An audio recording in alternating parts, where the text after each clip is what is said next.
Hi అండి. అందరూ బాగుండాలని కోరుకుంటూ, ఎన్ఆర్ఐస్ కొన్ని విషయాల్లో జాగ్రత్తలు తీసుకోకపోతే అమెరికాలో మీ కెరియర్‌కి, మీ లైఫ్‌కి ఇంకా బై బై చెప్పుకోవాల్సొస్తుంది. ఆ విషయాలు ఏమిటో చెప్పే ముందు ఒక చిన్న రిక్వెస్ట్ అండి. మీరు ఈ వీడియో చూస్తుంటే గనక దయచేసి ఒక లైక్ చేయండి, షేర్ చేయండి. తప్పకుండా సబ్స్క్రైబ్ అయితే చేసుకోండి. హైప్ చేయడం, లైక్ చేయడం మాత్రం మర్చిపోకండి. అమెరికాలో ఉండే ఇండియన్స్ మీరు ఏ వీసా మీద ఉంటున్నా సరే కొన్ని విషయాల్లో కొంచెం అంత జాగ్రత్తగా ఉంటేనే మనం ఇక్కడ కెరియర్‌లో కొంత విజయం సాధించగలుగుతాము. లేదంటే గనక మన కెరియర్‌కి, అమెరికాలో మన లైఫ్‌కి బై బై చెప్పాల్సిన పరిస్థితులు ఏర్పడతాయండి. 2025లో మీరు చూస్తే గనక చాలా అంటే చాలా చేంజెస్ తీసుకొచ్చారు. అది ఇమిగ్రేషన్‌కి సంబంధించి, వీసా ప్రాసెస్‌కి సంబంధించి, లేదంటే వీసా స్లాట్స్‌కి సంబంధించి రకరకాల చేంజెస్ ఆల్ ఆఫ్ సడన్ తీసుకొస్తూ, ఆల్ ఆఫ్ సడన్ అప్లై చేస్తూ ఉన్నారు. సో, మీరు 2026లో కొన్ని జాగ్రత్తలు తీసుకోకపోతే, కొంత ఆలోచించి ముందు అడుగు వేయకపోతే మాత్రం అమెరికాలో మీ కెరియర్‌కి మీరే బై బై చెప్పుకోవాల్సిన పరిస్థితి వస్తుంది. సో, మనం గతంలో చేసిన తప్పులు చిన్న మిస్టేక్స్ కూడా ఇప్పుడు కౌంట్ చేస్తున్నారు. కాబట్టి చాలా అంటే చాలా జాగ్రత్తగా ఉండాలి. అలా జాగ్రత్తగా ఉండాల్సిన విషయాలు కొన్ని చెప్తానండి. నేను అన్నీ తెలిసి ఉండకపోవచ్చు నాకు. బట్ నాకు తెలిసిన కొన్ని విషయాలు, కొన్ని రియల్ టైమ్ ఎగ్జాంపుల్స్ కూడా చెప్తాను ఏమేమి జరిగినాయి అనేది. నాకు తెలిసి మొదటిది ట్రావెల్ అండి.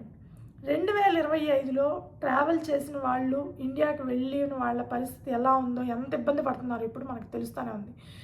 సో, ఎవరైతే అమెరికాలో వాళ్ళు జాబ్ చేస్తూ సడన్‌గా ఏదైనా ఎమర్జెన్సీ పర్పస్ కావచ్చు, లేదా పేరెంట్స్‌ని చూద్దామని కావచ్చు, మరే ఇతర కారణాల వల్లైనా ఇండియాకి ట్రావెల్ చేసినప్పుడు రకరకాల అడ్డంకులు, వీసా స్లాట్స్ క్యాన్సిల్ అవ్వడం, అవి రీషెడ్యూల్ అవ్వడం, దానివల్ల జాబులు పోవడము, తర్వాత పోర్ట్ ఆఫ్ ఎంట్రీలో మనం ఎప్పుడో చేసిన చిన్న మిస్టేక్స్ కూడా పట్టుకోవడము, లేదా మన ఎంప్లాయ్మెంట్కి సంబంధించి ఏమైనా చిన్న మిస్టేక్స్ జరిగితే అవి పట్టుకోవడము, ఇలాంటివి చాలానే జరుగుతున్నాయి. సో, మనం ఒక్కసారి అమెరికా దాటి బయటికి వెళ్ళామంటే కనుక మళ్ళీ అమెరికాలోకి వచ్చేంత వరకు మనం నమ్మకం పెట్టుకోవడానికి లేదు. అమెరికాలో పోర్ట్ ఆఫ్ ఎంట్రీ దాటి అమెరికాలోకి ఎంటర్ అయితేనే మనం సేఫ్ అన్నట్టు.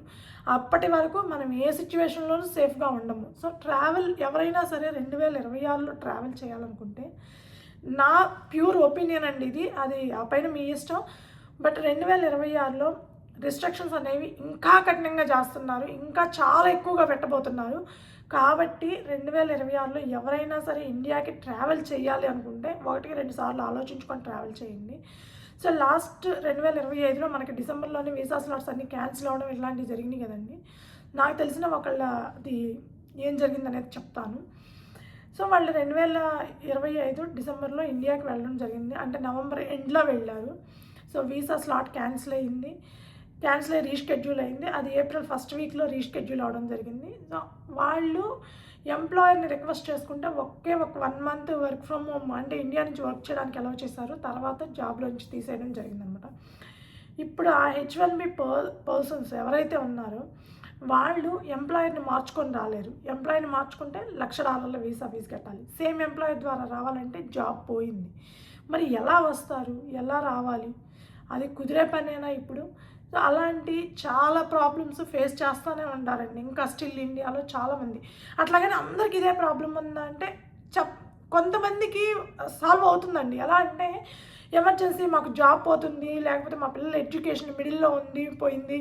సో, మేము రావాలి ఎమర్జెన్సీ అని మెయిల్స్ పంపిస్తుంటే కొంతమందికి వీసా స్లాట్స్ బుక్ అవుతున్నాయి. సో, అదంతా మన లక్ అండి. వాళ్ళు ఎలా రెస్పాండ్ అవుతారు, మనం పంపించిన మెయిల్ అందరికీ పాజిటివ్‌గా రెస్పాండ్ అవ్వాలని రూల్ లేదు.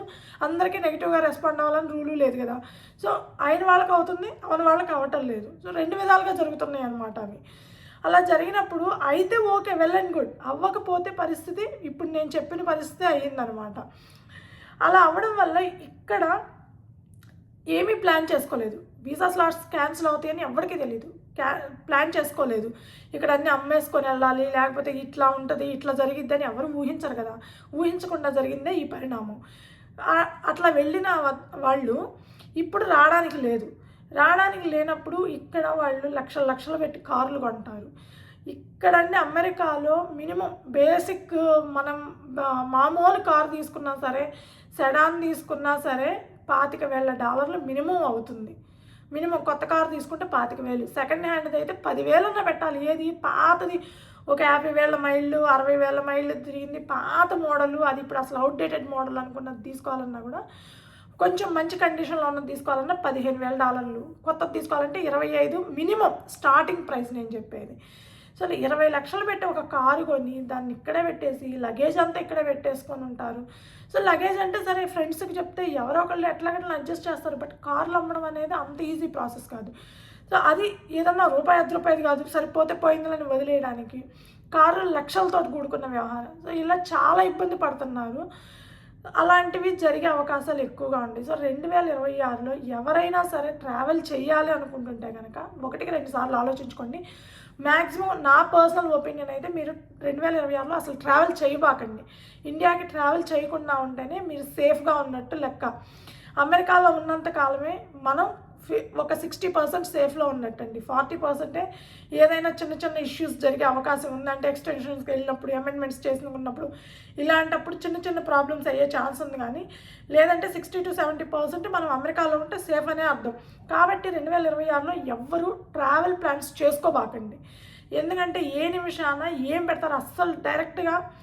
నేను విన్నదాని ప్రకారము రూమర్స్ కూడా వస్తున్నాయండి, అసలు కంప్లీట్గా ఇమ్మిగ్రేషన్ ఆపేయాలి అని అంటున్నారు కొంతమంది, కంప్లీట్గా ఇమ్మిగ్రేషన్ తీసేయాలంటున్నారు కొంతమంది, అసలు H1Bనే ఉండకూడదు అంటున్నారు కొంతమంది. సో ఏం జరుగుతుంది, ఏ టైంలో ఏ డెసిషన్ తీసుకుంటారు అనేది మనకు తెలియదు. కాబట్టి 2026లో మీరు ఎవరైనా సరే మరీ ఎమర్జెన్సీ తప్పదు, అది ఇంకా తప్పని పరిస్థితి అంటే 1-2 సార్లు ఆలోచించుకొని అన్నీ ప్లాన్ చేసుకొని ఇక్కడే మనం రాలేని పరిస్థితి ఉంటే మనదేంటి, మన ఫ్యామిలీ అయినా మన ఎసెట్స్ ఏవైతే ఉన్నాయో కార్లు అయినా లేకపోతే సామాన్ అయినా ఏం చేయాలి అన్నీ ఆలోచించుకొనే ముందడుగు వేయండి. లేకపోతే మాత్రం అసలు ట్రావెలే చేయొద్దండి. 2026 వరకే నేను చెప్తుంది. 2027కి ఏం వస్తుంది అనేది చెప్పలేని పరిస్థితి. సో 2026లో ఇండియాకి ఎవరైనా సరే ఎన్ఆర్ఐలు ట్రావెల్ చేయకుండా ఉంటేనే మీరు అమెరికాలో ఉండాలి అనుకుంటే కనుక సేఫ్గా ఉంటారు. రెండవది ఇల్లు కొనడం. చాలామంది అండి, నేను రియల్గా చెప్తున్నాను, ఇది నాకు తెలిసినంత వరకు రియల్ న్యూస్ ఇది. సో టెక్సాస్లో మన ఇండియన్స్ చాలా ఎక్కువ మంది ఉంటారు. నేను విన్న దాని ప్రకారం ఫ్రెండ్స్ ఉన్నారు కాబట్టి వాళ్ళు చెప్తుంటే వింటున్నాను. ఇళ్ళ రేట్లు చాలా పడిపోయినాయి.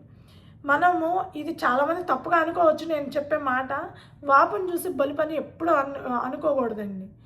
ఏంటంటే రియాలిటీ ఏంటనేది మనకు తెలియాలి. ఇక్కడ ఇల్లు చాలా డిఫరెంట్ అండి, మనకి ఇండియాలో లాగా కాదు.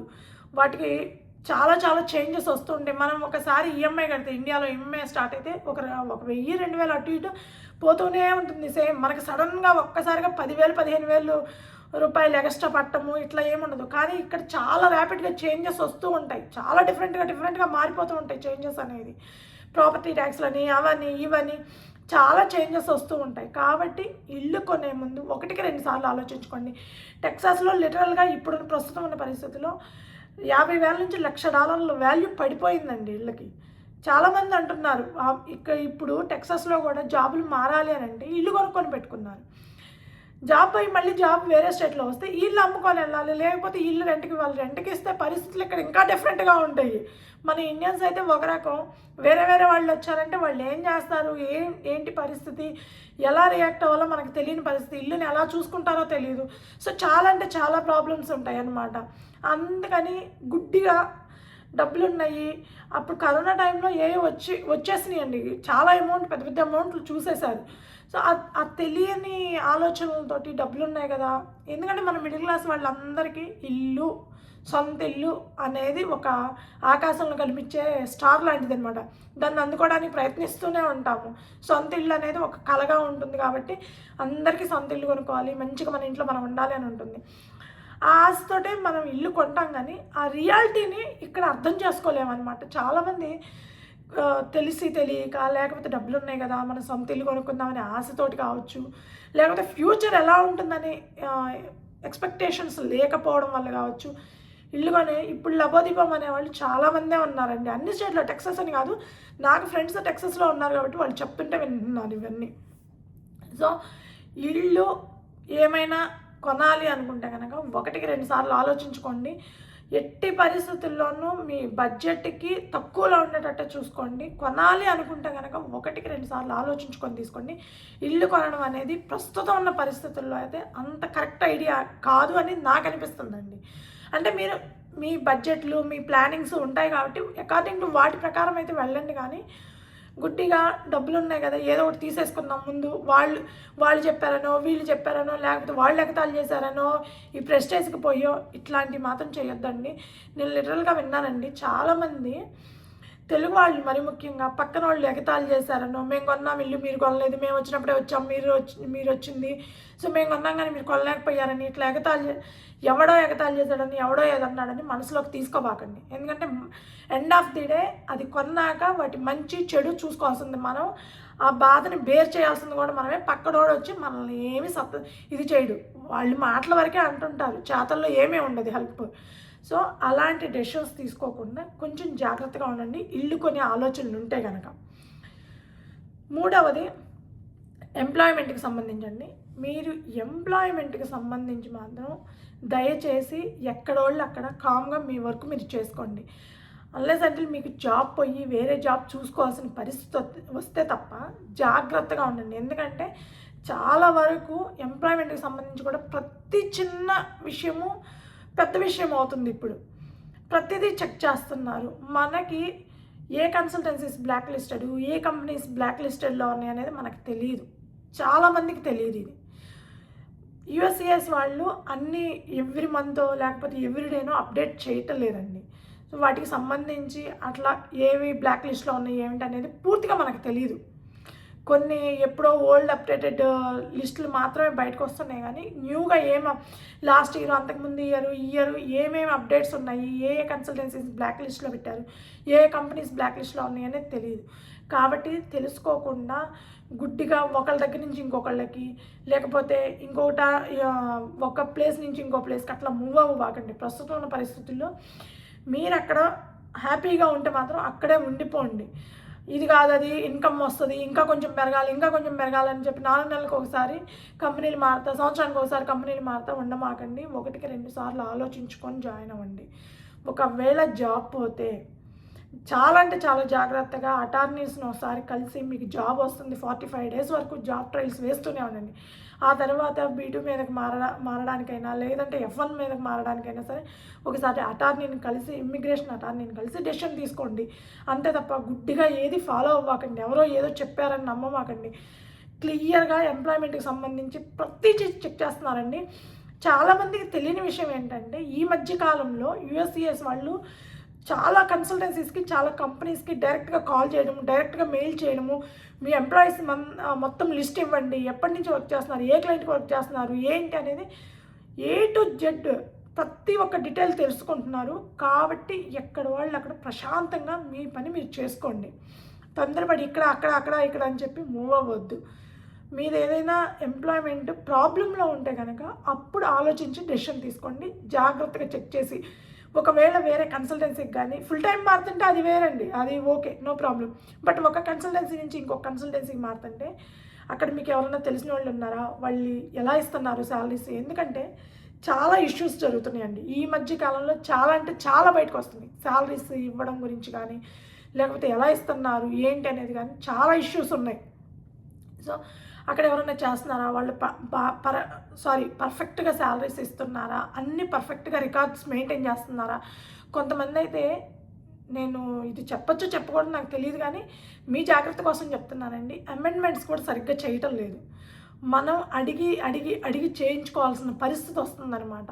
సో అమెండ్మెంట్స్ కూడా ఈచ్ అండ్ ఎవ్రీథింగ్ ప్రతిదీ చెక్ చేస్తున్నారండి. కాబట్టి ఎంప్లాయ్మెంట్లో ఏమైనా చేంజెస్ ఉంటే ఇమ్మీడియట్గా జాగ్రత్తగా అన్నీ చూసుకోండి.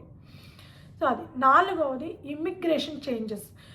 ఎన్ఆర్ఐస్ మెయిన్గా తెలుసుకోవాల్సింది చూడాల్సింది ప్రస్తుతం ఉన్న పరిస్థితుల్లో ఇమ్మిగ్రేషన్ చేంజెస్, ఇమ్మిగ్రేషన్ అప్డేట్స్ ఇవి మాత్రం ఎప్పటికప్పుడు తెలుసుకుంటూ ఉండండి. ఎందుకంటే ఎప్పుడు ఏ కొత్త రూల్ పెడతారు, ఎప్పుడు ఏమి మారుస్తారు, ఎలా ప్రాసెస్ ఉంటుంది అనేది ఎవ్వరికీ తెలియదు.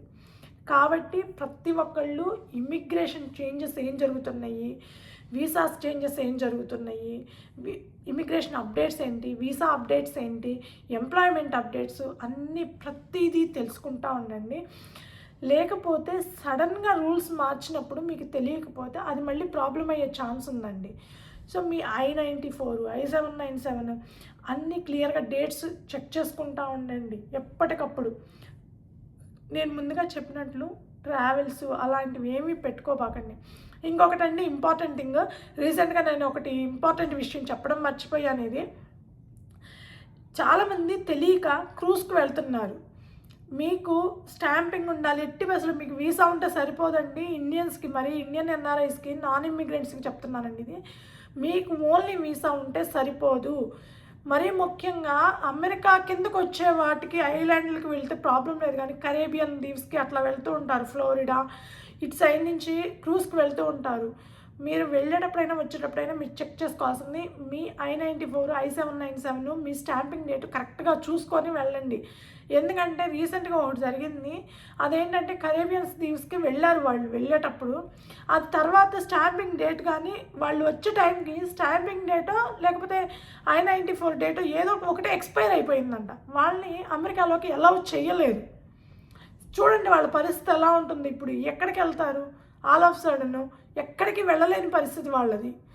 అలాంటివి చాలా అంటే చాలా జాగ్రత్తగా ఉండండి. అది చాలా పెద్ద ఇష్యూ అవుతుంది. వాళ్ళు ప్రాసెస్ అటార్నీస్ని కలవడము ఇవన్నీ చాలా చేస్తున్నారు ప్రాసెస్. బట్ అలాంటి సిచ్యువేషన్లోకి మీరు రావాకండి. అన్నీ ఎక్కడికైనా వెళ్ళాలి అనుకుంటే అమెరికా దాటి మనం బయటికి వెళ్తున్నామంటే 1-2 సార్లు చెక్ చేసుకోండి అది కరెక్టా కాదా అనేది. సో ఇలాంటివి అన్నీ చెక్ చేసుకుంటానే ఉండండి. ఈ జాగ్రత్తలన్నీ మనం తీసుకోకపోతే కనుక ఖచ్చితంగా మనం అమెరికాలో మన కెరియర్కి బై బై చెప్పాల్సిన పరిస్థితి రావచ్చు. సో 1-2 సార్లు ఆలోచించి డెసిషన్ తీసుకోండి. ఇదండి మీరు ఎన్ఆర్ఐస్ తీసుకోవాల్సిన జాగ్రత్తలు నాకు తెలిసినంత వరకు. ఈ వీడియో మీకు నచ్చుంటే కనుక దయచేసి ఒక లైక్ చేయండి, షేర్ చేయండి, తప్పకుండా సబ్స్క్రైబ్ అయితే చేసుకోండి. Thank you.